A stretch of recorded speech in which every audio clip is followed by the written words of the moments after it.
성경은 성자 하나님을 통하여 온 세상을 새롭게 창조하시려는 성부 하나님의 뜻을, 창세전에 이 뜻을 정해놓았어요. 성령 하나님께서 시대마다 사람을 딱 택해서요, 성령께서 그 사람을 사로잡아 가지고 쓰게 하신 일종의 찬양의 뮤지컬이라고 생각하시면 돼요. 성경은 전부 다 구원의 하나님, 좋으신 하나님, 잔인하게 죄에 결박된 인생들을, 이 세상을 구원하기 위한 놀라우신 하나님에 대한 가슴 터지는 사랑의 이야기, 찬양의 뮤지컬입니다. 성경이 이렇게 안 보이면 성경 제대로 읽지 못한 겁니다.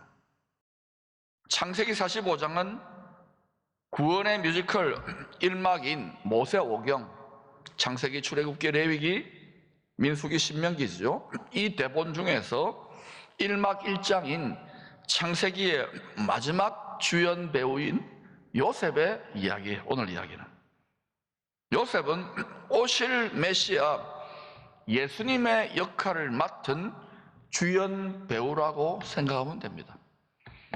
오늘날 이 시즌에도 저와 여러분은 바로 메시아, 다시 오실 메시아 예수님의 역할을 맡아서, 배역을 맡아가지고 연기하고 있는 뮤지컬 배우들입니다. 한 명만 아멘 하시네. 구원의 뮤지컬의 주연 배우 요셉은 13년이 넘는 세월 동안 노예와 죄수로 살았습니다. 얼마나 힘들었겠어요. 형들에게 배신당하고 죽을 뻔하고 억울하게 종살이하는 힘들는데 감옥까지 떨어지고 완전히 잊혀졌어요. 13년간. 그런데 이런 오래고 혹독한 고난을 통하여 주인공은 많은 생명을 구원하기 위하여 대신 희생제물이 되실 메시아의 캐릭터를 깨닫게 됩니다. 그 마음과 뜻을 몸으로 체득하게 되는 거예요. 머리로 아는 게 아닙니다. 그래서 이 주연 배우가 이 메시아 캐릭터를 연기할 만하다, 그때에 그 단계가 되니까 이 착고에 매이고 감옥에 갇히고 쇠사슬에 묶인 그 흉악 결박을 싹 풀어가지고 자유함을 주셔서 이제 구속사의 뮤지컬의 무대 위에 올려놓는 거예요. 그리고 바로왕의 꿈을 해몽하도록 역사하십니다. 30살에 많은 생명을 구원할 온 세상의 통치자요, 복의 근원의 역할을 하게 하시는 것입니다. 왕 같은 제사장이죠. 우리에게도 왕 같은 제사장의 약속이 주어져 있지만 모든 성도들이 하나님의, 왕이신 하나님의 통치권과 대제사장인 하나님의 축복권을 행사하는 것은 아니지요. 많은 경우에 우리는 죄수처럼, 노예처럼 얽매여 있어요. 그러나 이걸 통해서 죄와 사망의 권세 결박을 풀어내는 지금 진행 중에 있죠. 그런데 어떤 성도들은요, 이 불시험과 연단을 이겨내고 본격적으로 구속사의 무대에서 그리스도의 장성한 분량, 왕같은 제사장으로 주님의 통치권과 축복권을 나타내는 반열에 이 땅에서도 그렇게 준비된 성도들이 있답니다. 저는 여러분들이 다 그렇게 될 수 있기를 축복합니다.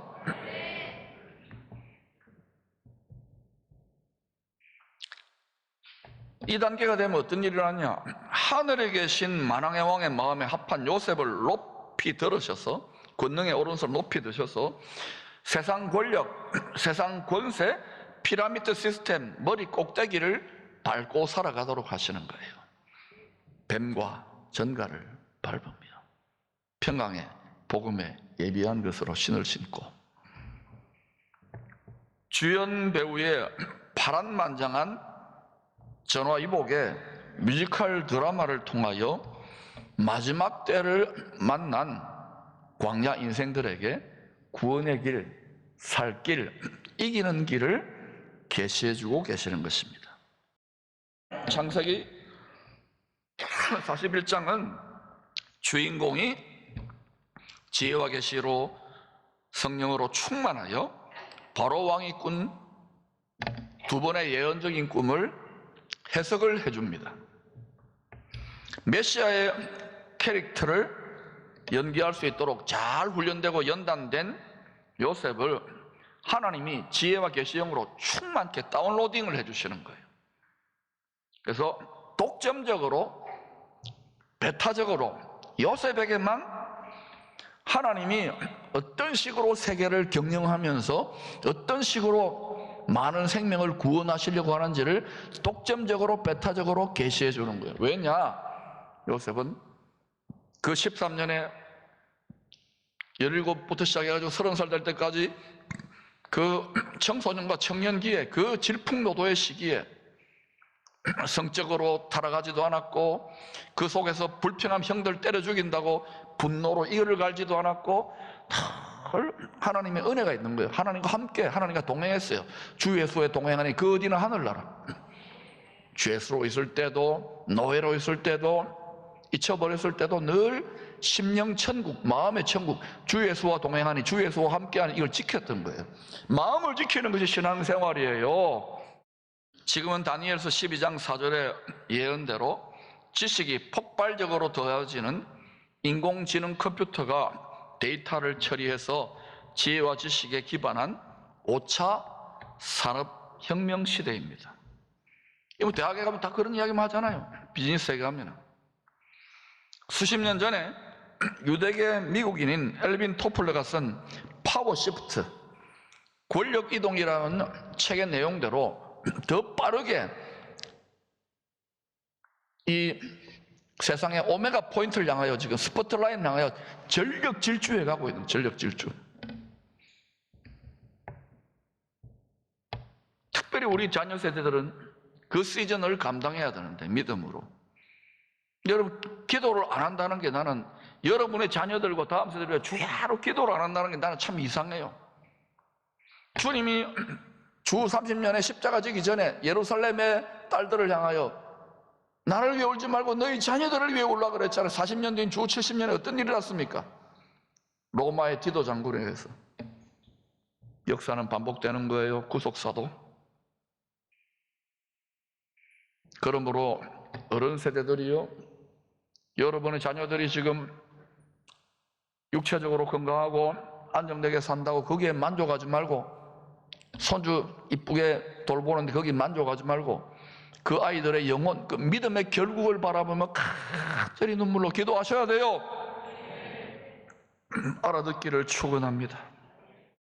요셉은 바로가 꾼 두 번의 예언적 꿈을 해석함으로 앞으로 온 세상이 어떻게 변화될 것인지를 환하게 깨닫게 됩니다.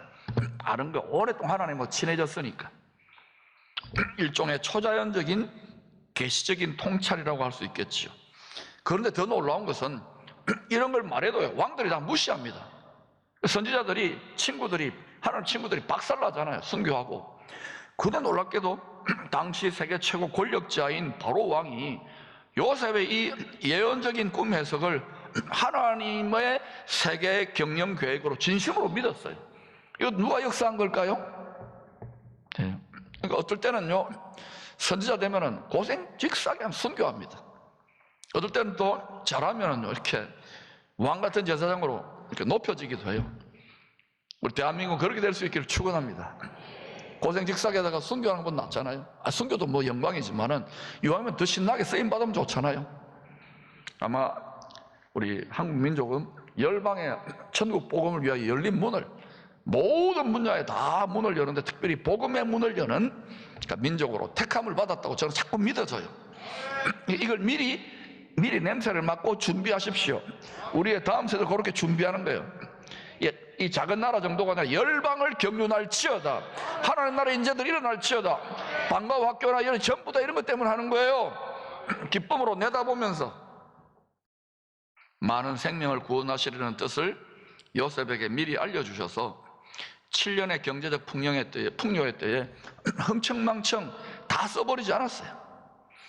여러분, 벼락부자 되거나 뭐 유명 스포츠 스타들이나 연예인들이 엄청나게 돈 벌었다가 어때요?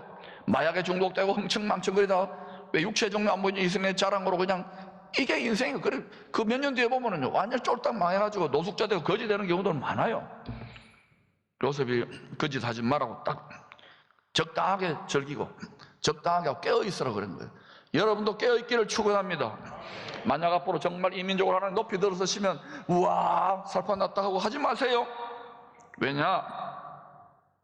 하나님께서 알려주신 대로 7년 흉년이 곧 닥치기 때문에 실제 그래 됐죠. 그래서 부지런히 당시 요셉의 권위와 지혜 아래 있었던 그 그늘 아래 있었던 사람들은 부지런히 창고에다가 다 쟁여 놓았던 거예요. 곡식들과 많은 것들을. 결국은 7년 풍년 뒤에 7년 흉년, 이 7을 사이클로 쉐미타 7입니다. 하나님의 완전수 사이클로 모든 때를 따라 역사하시는 거예요. 하나님은 항상 그의 선지자들, 즉 하나님의 친구들을 통하여 앞으로 하실 일들을 알려주십니다. 얘들아 준비해라, 살 길을 찾아라, 구원의 길을 찾아라, 이길 길을 찾아라. 그 시대의 높은 지도자들과 권력자들과 왕들이 그 선지자의 뜻을 받들고 제사장들이 부지런히 가르쳐서 백성들과 지도자들 왕들이 순종하며 그 시대는 영광스럽게 천국 복음의 영광을 드러낼 황금기가 되지만 그렇지 않고 높은 지도자들 백성들이 택도 없다고 돌아서면 망합니다. 무슨 말인지 알겠습니까? 그러므로 하나님의 말씀을 이 시즌에 이때에 맞는 양식을, 큰 기쁨의 좋은 소식의 양식을 우리가 반드시 깨달아서 여러분과 여러분의 가정이 먼저 누려야 할 줄로 믿습니다. 그러면 인생이 달리 보여요. 세상이 달리 보여요. 고달프고 힘든 세상이지만 기회로 보일 것입니다.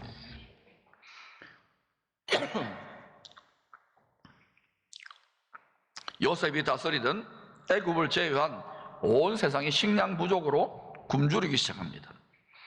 지금도 이미 세상의 전문가들은 앞으로 이런 걸 예측하고 있잖아요. 이 세계적 경제 기근으로 당시 온 세상 사람들과 요셉을 죽이려고 했던 이스라엘 10명의 형들이 양식이 보관되어 있는 요셉의 곳간으로 막 모여드는 거예요. 만약에 이런 어려움이 없었으면 요셉의 곳간으로 오겠습니까? 메시아의 곳간으로 오겠어요? 우리가 이제 우리 이방인 알곡과 유대인의 남은 자 알곡들이 메시아의 곳간으로 들어갈 건데 오겠어요? 택도 없는 소리죠. 등 따시고 배부른데 왜 그 곳간에 들어가겠습니까? 하나님 말씀대로 이루시고 계신 거예요. 하나님의 고차원적인 섭리 속에 허락된 세계 경제 기근으로 인하여 요셉은 지금 애굽의 통치자, 온 세상의 통치자의 옷을 입고 있습니다. 열방 모든 민족의 통치자의 옷을 입고 있는데 이 요셉의 정체성과 요셉의 옷은 뭡니까? 이스라엘이었잖아요. 그러니까 이스라엘 자기를 팔아넘기 2000년 전에 팔아넘겼잖아요. 이스라엘 자기 형들을 만나가지고요 자기 옷을 벗어버리고 내가 요셉입니다, 내가 당신들의 혈족입니다 그러고는 팡팡 방성대곡을 하는 거예요. 지금 그런 시즌을 향하여 부지런히 지금 모든 것이 달려가고 있는 것을 성경을 통하여 깨닫기를 축원합니다. 그래서 이스라엘 쇼파로 열방기도회다, 룻기다, 왜 이렇게 하니까 또 하나님이 막 교회 뭐가 막 일어나잖아요. 복된 일들이 못 느끼겠어요?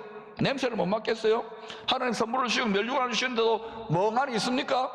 죄송하지만 여러분의 마음이 그만큼 세상과 육체와 자기 눈앞의 현실에 집착되어 있는 거예요. 결박은 풀어질지어다.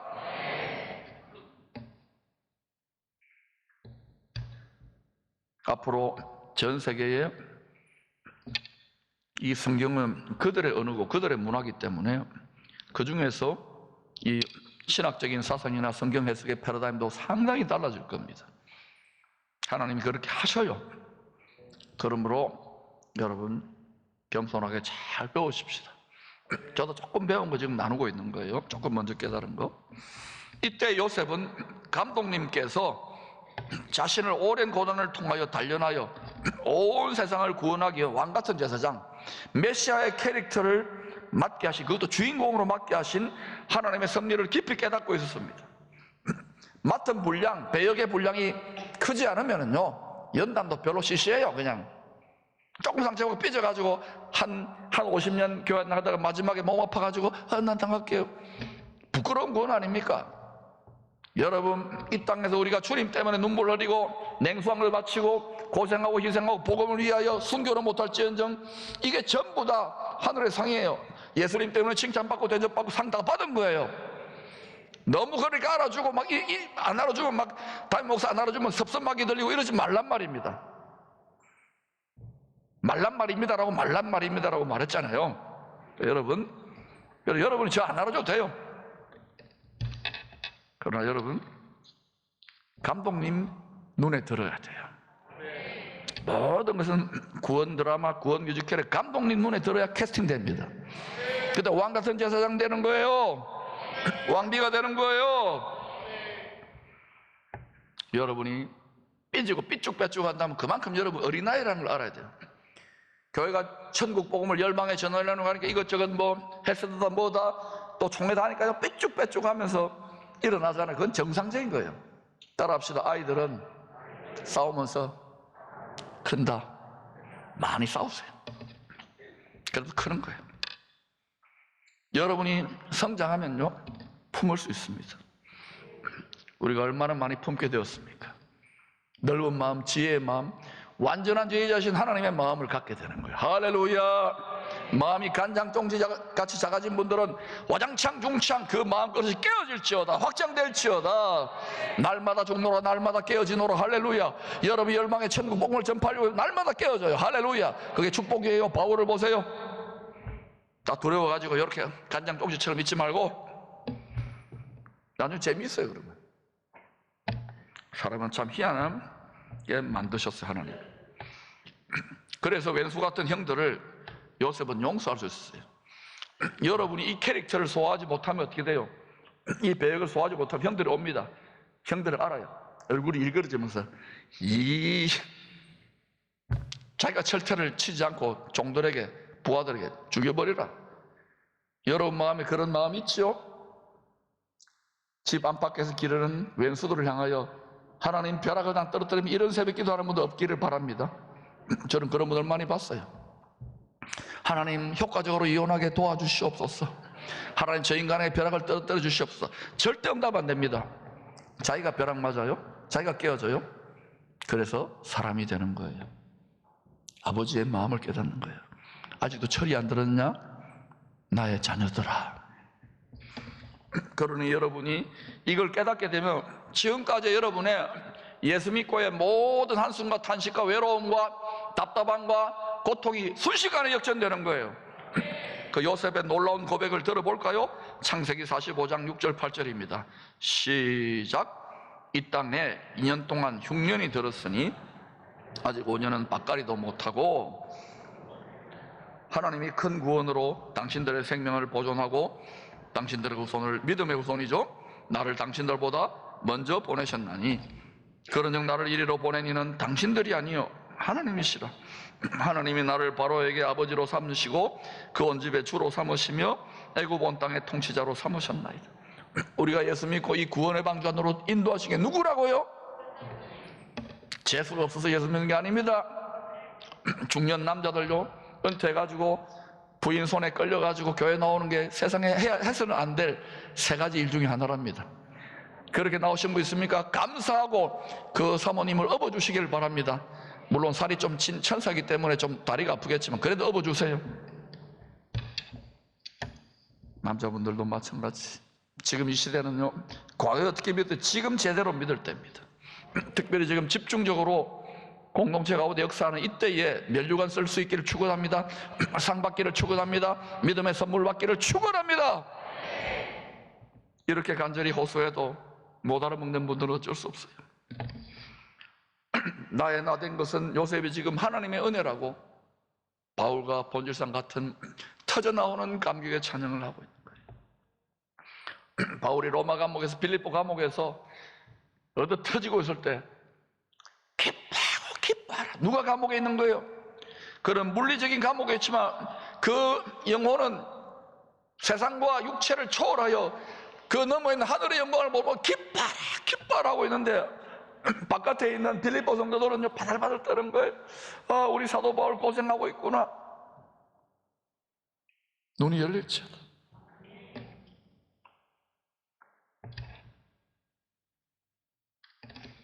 여러분, 직분이 아니에요. 목사의 직분보다 더 중요한 것은 그 속사람의 내면의 믿음의 부유함, 영혼의 풍요함이에요.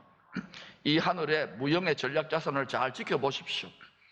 그러면 오랜 인내 뒤에 하나님이 어떻게 하시는지 보십시다. 전도서 1장 26절을 잘 읽어보시기 바랍니다. 창세기 50장에서 요셉은 죽음이 다가올 때 이스라엘 자손들에게 맹세를 시킵니다. 내가 곧 죽을 거야. 그때 우리 증조 할아버지, 믿음의 조상님에게 하나님이 분명히 예언하셨다, 약속하셨다. 400년쯤 뒤에 너희들이 큰 민족을 이루고 애굽 사람, 세상 사람들에게 많은 재물을 사실상 빼앗는 거예요. 받아가지고 큰 재물을 가지고 하나님의 뜻을 이루기 위해서 약속의 땅, 영원한 기업의 땅으로 들어갈 거야. 그때 내가 해골이 돼 있겠지. 그 해골을 끄집어내가지고 그 약속의 땅, 영원한 기업의 땅으로 갖고 들어가거라 맹세를 시키는 거예요. 요셉은 하나님의 말씀을 끝까지 믿었어요. 어떤 연단 속에서도. 이 시대에도요, 끝까지 견디는 자는, 마태복음 24장 13절 나와있잖아요. 끝까지 견디는 자는, 끝까지 견뎌야 되는데 어떤 일이 있더라도 우리 자녀들을 위해 기도하시기 바랍니다. 끝까지 견디는 자는, 끝까지 견디는 자는. 한번 따라 시작. 끝까지. 한 번 더 시작. 끝까지 견뎌. 우리도 유언을 그렇게 남겨야 돼. 얘들아, 너를 끝까지 견뎌서 내 해골, 뼈다귀, 아니 우리 효정은 뼈다귀 아니지, 내 뼈가루를 들고서라도 같이 영원한 기업의 땅으로 나아가야 돼. 이건 성경에 예수님이 십자가의 피로 기록한 피맹세의 말씀의 언약이기 때문에 반드시 그렇게 될 거야. 너희들 영원한 기업의 땅, 영원한 새 예루살렘 땅에 나와 함께 들어가자. 이게 보여야 돼요. 이 눈앞에 답답하고 감옥 같은 현실만 보인다면 여러분 마음의 눈이 어두워져 소경이 소경을 인도하는 형국이 돼요. 특별히 여러분이 그토록 사랑하는 가족들을 위해서 죄로 기도하시기를 축원합니다. 아모스 8장 11절에 이런 말씀이 나옵니다. 주 여호와의 말씀이니라. 보라, 날이 이를지라 내가 기근을 땅에 보내리니. 영혼육의 기근입니다. 양식이 없어 주림이 아니며 물이 없어 가람이 아니요 여호와의 말씀을 듣지 못한 기근이라. 하나님의 백성들이 하나님의 말씀으로 그 영혼이 부유하지 못하기 때문에 땅에 기근이 드는 거예요. 하나님의 유형 자산에 하나님의 자기 자산, 모든 만물의 주인이라면서요. 관리의 법칙을 배울 수 있기를 축원합니다. 돈깨를 잠시 맡아놓은 세상 임금 마귀가 다스리는 게 아니에요. 그 높은 하나님이 가지고 놀고 있어요, 여러분. 하나님의 친구 요셉을 통로로 세상 정치 경제 시스템의 큰 변화를 통하여 많은 생명을 구원하시려는 하나님의 놀라우신 구원의 지혜의 깊도다, 하나님의 지혜와 지식의 부요함을 가르치신 거예요. 요셉에게 독점적으로, 배타적으로. 마찬가지로 구원의 뮤지컬의 진짜 주인공이신 메시아가 다시 오실 때도 온 세상의 정치, 경제, 심지어는 자연, 모든 이 시스템들이 큰 진동 중에 큰 구원의 역사가, 이걸 마지막 때 추수라 그러죠, 반복되는 패턴으로 나타나게 될 것입니다. 역사란 반복되잖아요. 이 말이 어디에서 나오느냐? 전도서 3장 15절에 보니까 옛날에 있던 것들이 지금 있고 지금 있는 것이 앞으로도 있을 거라는 거예요. 세상 역사에 반복되는 패턴만이 아니에요. 우리는 그 속에 숨어있는 구속사에 반복되는 패턴의 원리들을 깨닫기를 축원합니다. 이런 일들이 일어날 거예요. 우리 같이 약속의 말씀, 오늘 요절 말씀 전도서 7장 12절 두 번 읽고 마치겠습니다. 시작. 지혜의 그늘 아래 있음은 돈의 그늘 아래 있음 것 같으나 지혜에 관한 지식이 더 유익함은 지혜가 그 지혜 있는 자를 살리기 때문이라. 여러분, 목자의 가르침에 귀 기울이시기를 축복합니다.